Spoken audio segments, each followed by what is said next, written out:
সেটাই তো সর্বনাশ হয়েছে। এবং সেই প্রাইভেট জেটটা তো আর ওর ব্যক্তিগত প্রপার্টি নয়, আমাদের দলের টাকায় কেনা। সেটা নিয়ে তো ইডি তদন্ত করছে, দলের তহবিল থেকে টাকা গেছে, এটা আপনারা জানতেন? জানলে তো অনেক আগেই প্রতিবাদ করতাম। আপনি নিজে ব্যক্তিগতভাবে অপমানিত হয়েছেন কখনো অভিষেকের দ্বারা? ডাইরেক্ট অপমান করার মতো হিম্মত ছিল না, বাট ইগনোর করে অপমান করার যথেষ্ট ছিল। বয়সের তো অনেক ফারাক, অভিজ্ঞতারও। ক্ষমতা আছে, টাকা আছে, পয়সা আছে। দিদি পিসি চিফ মিনিস্টার, কে দিল এত ক্ষমতা ওকে? ওর পিসি পার্টি। আজকে দলটা ডুবছে এবং দলের কোটি কোটি টাকা যাচ্ছে ফান্ড, সেটাকে অপব্যবহার করা হয়েছে। আপনাদেরই তো কষ্ট করে তোলা সেগুলো। সে আর কি করা যাবে, যদি হয় থাকে হয়ে গেছে।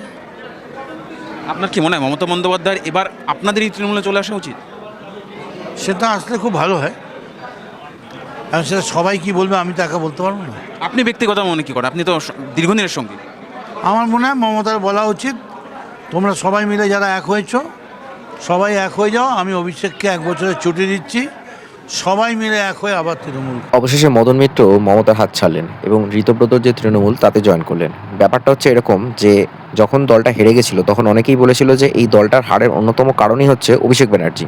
অভিষেক ব্যানার্জি সংগঠনটা নষ্ট করেছিল এবং সে সময়ের এই মদন মিত্র ছাড়াও অনুব্রত বা যারা সিনিয়র লিডার ছিলেন, যারা প্রথম থেকে এই দলটা করে এসেছেন, তারা কিন্তু বারবার বলেছিলেন যে এখানে অভিষেকই কলকাঠিটা নেড়েছে এবং অভিষেকের জন্যই আজকে দলটারই অবস্থা। মমতা ব্যানার্জি কেন অভিষেককে সেইভাবে তিরস্কার করছেন না, তাকে কেন ক্ষমতার ঊর্ধ্বে পাঠাচ্ছেন, এবং সেই জন্যই আজকে যারা এই দলটা করে এসেছিল ফিরহাদ হাকিম থেকে অনেকেই বীতশ্রদ্ধ হয়ে পড়েছে। এবং মনে আছে যেদিনকে এই মমতা ব্যানার্জি বলেছিল পদত্যাগ করবো না, সেদিনকে কিন্তু বলেছিল অভিষেক ব্যানার্জি অনেক খেটেছে, তাকে সবাই দাঁড়িয়ে সম্মান করবে।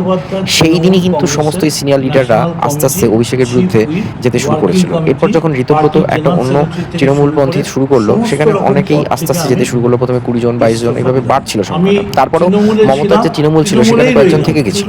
কিন্তু এরপর দেখা গেল যে এই বিল্ডিং এক্সপোজার যেটা হয়ে গেল, সেখানে ফিরহাদ হাকিমের সই ছিল। তখন যে চিফ মিনিস্টার আছেন তিনি বললেন যে না, এবার ফিরহাদ হাকিমকেও ধরা হবে।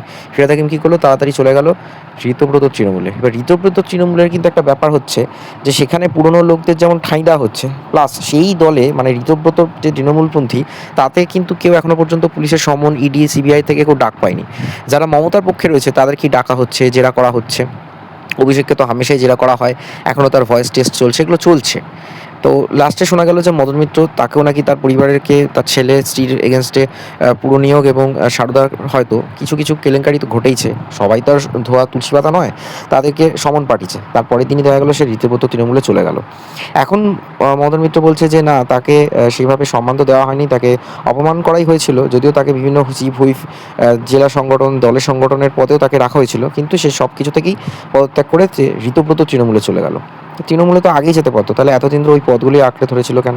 এখানে কিছু কোয়েশ্চেন মার্ক থেকে যাচ্ছে যে যতই মদন মিত্র সমাজসেবা করুক, তার একটা ফ্ল্যামবয়েন্সি রয়েছে, তার জনপ্রিয়তা রয়েছে, সে এখনও বিভিন্ন জায়গায় গিয়ে দাঁড়ালে প্রচুর লোক জড়ো হয়ে যাবে। মদন মিত্র একটা ব্র্যান্ড, সব মেনে নিলাম, তার যথেষ্ট এখনও লোকবল রয়েছে, কিন্তু মদন মিত্র তো আগেই চলে যেতে পারতো। যখনই তাকে সমনটা পাঠালো তারপরে তিনি যেতে হলো, এই কোয়েশ্চেন মার্কটা তো একটা থেকেই যাচ্ছে না? যাওয়ার থাকলে আগে গেল না কেন? ঠিক যেরকমভাবে ফিরহাদ হাকিমকে যে না সিএম বললো যে তার এগেনস্টে বা তদন্ত শুরু হবে, তারপরেই সে ঋতব্রত তৃণমূলে চলে গেল।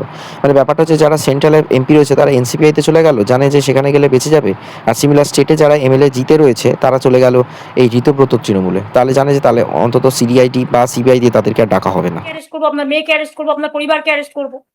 যেমন একজন আজও চলে গেছে, আমার কোনো দুঃখ নেই, কারণ সে আমায় কালকেই মেসেজ দিয়ে বলেছিল যে আমার পরিবারের সকলকে সামন দিয়েছে ইডি।